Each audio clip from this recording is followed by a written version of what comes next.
Hey, what's up? So last week I did this same format of video and people like this, so I'm doing it again. Shoutouts to Magnibor, again doing this list this week. I'm gonna leave the original link to this post in the description. Make sure to go upvote it, show some support so he doesn't stop doing it, because it's actually pretty good. I took a look at this one and I agree with everything that he says. So yeah, let's go over it. So he ranks up what you should go focus in the week, of course, and I'm gonna also be just explaining my thoughts, or else I'll be just reading it. So priority A would be like you have to farm this unit. B, you don't have to, but if you can, you should. And C, just don't. So yeah, throughout the emergency and impacts, he says about killing Sasuke first. He's the new SS rank impact. I have him open here. So he says he's the best super impact unit we have had thus far. Ooh, that's a stretch. That's a stretch, man. I didn't read that one, but ooh, man. I think he forgot that Killer B is also a unit, because Killer B, man, he has 500 healing per turn. Maybe he's talking about PvP. If he is, I could agree, because Sasuke has a, what is it, 90% chance of mobilization for 2 turns, for 3 turns actually. So for PvP, I agree, he's the best one out of all of the free-to-play awakenable units, blazing awakenable units. But for PvE, Killer B he's the best free-to-play unit in the game, entire game. With 500 healing per turn, you just can't. Like, he's just too strong. He's just too strong. So that's a bit of a stretch, man. But if he's talking about PvP, I agree. I agree. Both unawakened and awakened forms are both great units, but his blazing awakened form is more notable. Yeah, I agree. His blazing awakened form is better. Because the unawakened form, like, you know, he doesn't even do anything. It's just he does the damage, knocks them back. Yeah, he does remove barrier and perfect dodge, which can be useful for some raids, but most of the time it's not going to be very useful. And then the ultimate increases chance of dodging by 10% for 5 turns. Not great. So if you're gonna farm, if you're gonna focus on having one of them, focus on having the PvP one. He's usable in PvP and PvE because his normal jutsu has 90% chance of mobilization and his ultimate has a 60, but it's AoE. So it's both good for PvE and PvP. So let me go back here. Okay, but he's, okay, he brings good unit utility from the farm, 20% damage reduction. Oh, he's talking about the unawakened form. He has 20% damage reduction, which is pretty decent, of course. I mean, overall, I think you should farm him. He's an easy unit to acquire. I have kind of a guide on my channel how I do it with Itachi. And he's the easiest SS rank out there, just because his wisdom and bravery units are so strong. Sage 6 Pass Naruto, Sage 6 Pass Madara, Sage Mode Naruto, a lot of very strong bravery units that can help you do that. So let me close Sasuke here. So after this, he goes to Gengo. I closed Gengo. Okay, I closed Gengo by accident. I closed Gengo by accident. Okay. Gengo.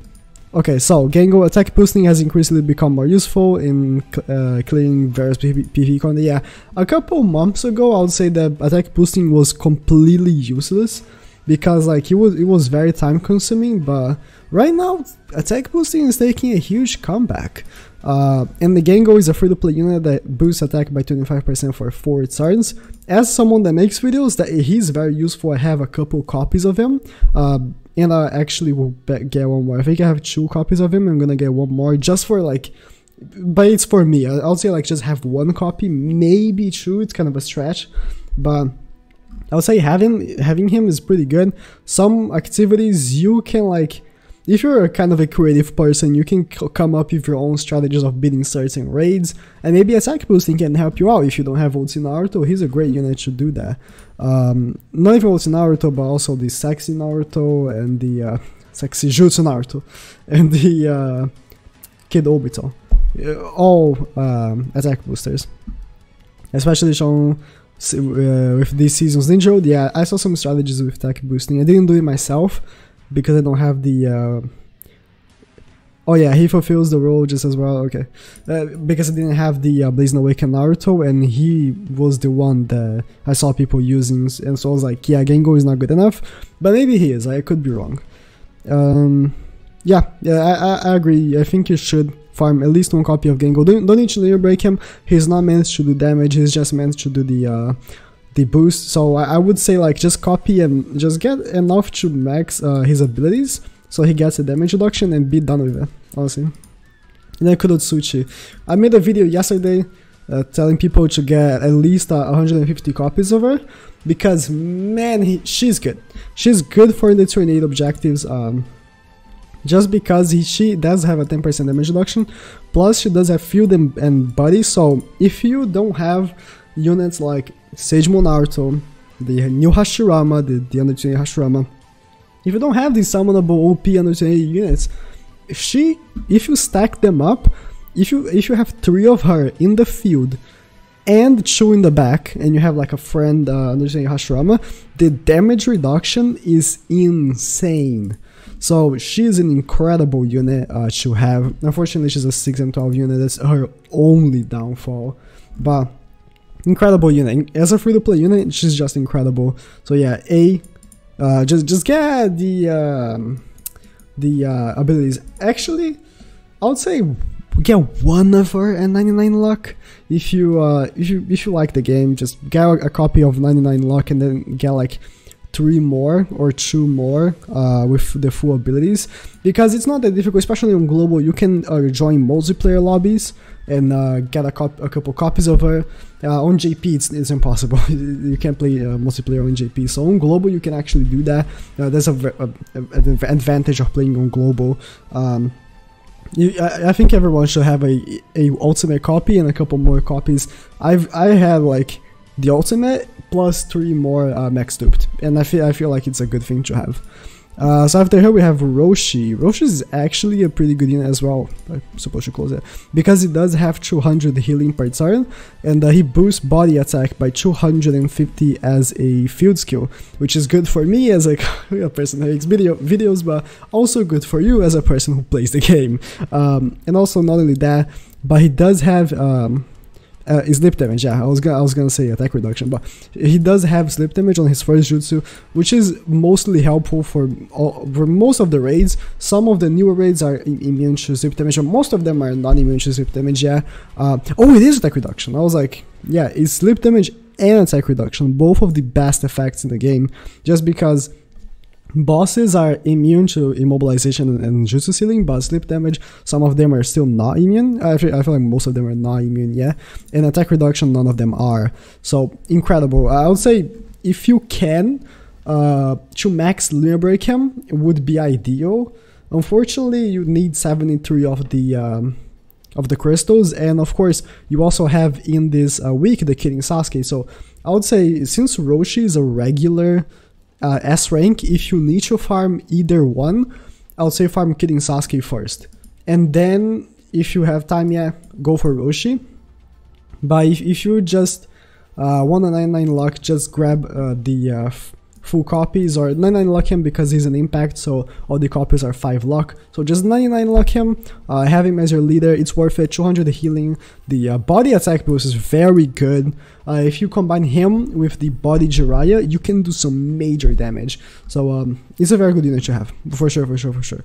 And then we go to the 4th Raikage A, and I completely agree with the C. He's not very good. He's terrible. Very low attack stat. His abilities are terrible. I hate these boost critical abilities. I hate that the Final Fight Naruto has one of them. And then he's a 6 and 12. No, he's terrible. He's completely terrible. And then we have Haku, also a very terrible unit, completely outdated. The barrier mechanic needs to be updated somehow, because the 2000.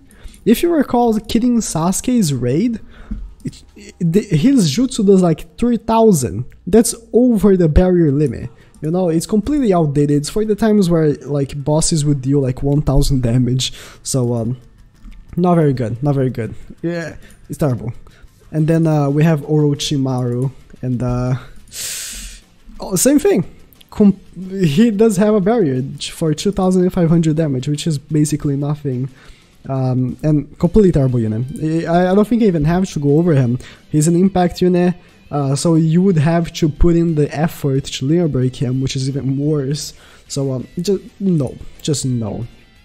And then I'll briefly talk about these because I feel like all the PvP units are not worth it except for the Tsunade, and I should have opened him, and Ninja. Fuck, I forgot the name of the shop. Except for the Tsunade and the Clash Coins. Yeah, Clash Coins is this one. Where is it? Except for this Tsunade, so I'll wait for her to come back and have all the dupes ready because she's one of the best free-to-play units in the game.